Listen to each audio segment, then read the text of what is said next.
आजादी का अमृत महोत्सव को यादगार बनाने के लिए हर घर में तिरंगा मुहिम चलाई जा रही है।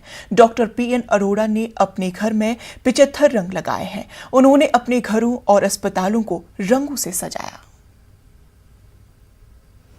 जश्न आजादी की 75वीं वर्षगांठ के मौके पर अमृत महोत्सव मनाया जा रहा है और हर घर तिरंगा अभियान की शुरुआत जिस तरीके से हुई है, प्रधानमंत्री नरेंद्र मोदी ने लोगों से अपील की है कि अपने घर में तिरंगा जरूर लहराएं।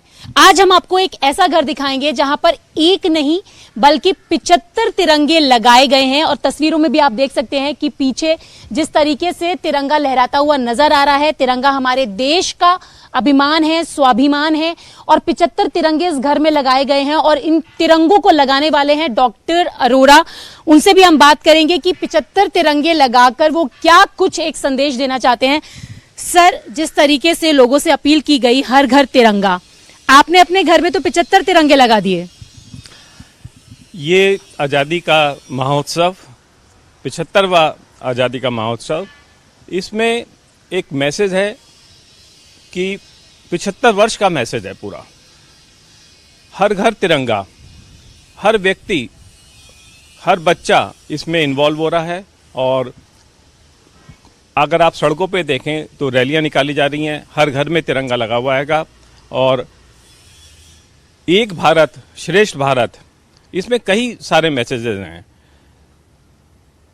हम लोग देश को, अपने भारतवर्ष को विश्व गुरु देखना चाहते हैं और विश्व गुरु की तरफ चल रहा है। पूरे वर्ल्ड में इकोनॉमी, चाहे यूएस की हो, चाहे यूके की हो, यूरोप में इकोनॉमी गिर रही है और हमारे यहाँ मोदी जी के नेतृत्व में इकोनॉमी ग्रो कर रही है, मैन्युफैक्चरिंग बढ़ रही है।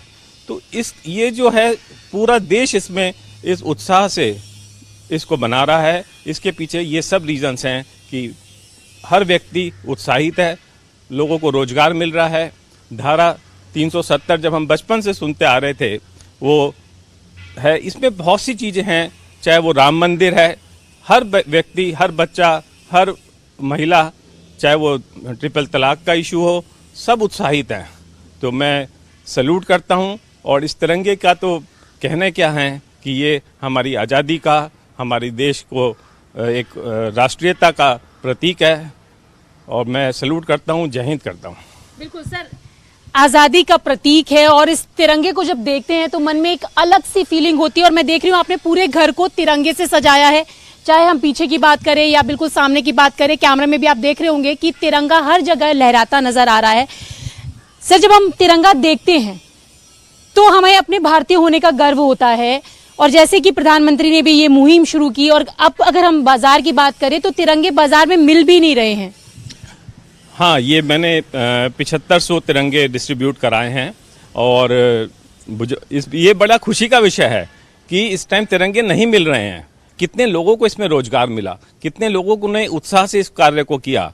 कोई लगाने में बिजी है, कोई इसको प्रिंट करने में बिजी है, कोई सिलने में बिजी है। तो ये एक देश की, एक महान देश की निशानी है तिरंगा हमारे, और ये आगे बढ़ता जाएगा देश और विश्व गुरु जल्दी बनेगा। बिल्कुल सर, बस आखिरी सवाल है कि आजादी का उत्सव है, हर कोई इसमें सम्मिलित हो रहा है, खुश हो रहा है, लेकिन हम अपोजिशन की बात करें तो तिरंगा को लेकर भी कई तरीके के कमेंट्स, कई तरीके की बातें देखने के लिए मिलती है। तो उस पर क्या कहना चाहेंगे? एक अच्छी अपोजिशन होनी चाहिए। अनफॉर्चुनेटली हमारे यहाँ अपोजिशन के नाम पे सिर्फ और सिर्फ क्रिटिसाइज करना, और वो बेचारे ये भी भूल गए हैं कि जो अच्छी बातें हैं, तिरंगे पर पॉलिटिक्स नहीं करनी चाहिए। पूरे ये हर व्यक्ति के इसमें उत्साहित है, हर व्यक्ति इसमें खुश है। वो अपोजिशन इस पे भी पॉलिटिक्स कर रहा है, ये एक बड़ा खेद का विषय है और मुझे इन लोगों पे तरस आता है। तो आपने देखा कि डॉक्टर अरोड़ा, जिनका कहना है कि 75वीं वर्षगांठ के मौके पर उन्होंने तो अपने घर को तिरंगे से सजाया है। लोगों से भी अपील है कि हर घर तिरंगा अभियान में शामिल होकर अपने घर पर एक तिरंगा इस जश्न आजादी के मौके पर जरूर लगाएं। कैमरा पर्सन योगेंद्र के साथ रचना, न्यूज़ 18 दिल्ली। हर घर तिरंगा मुहिम के तहत IT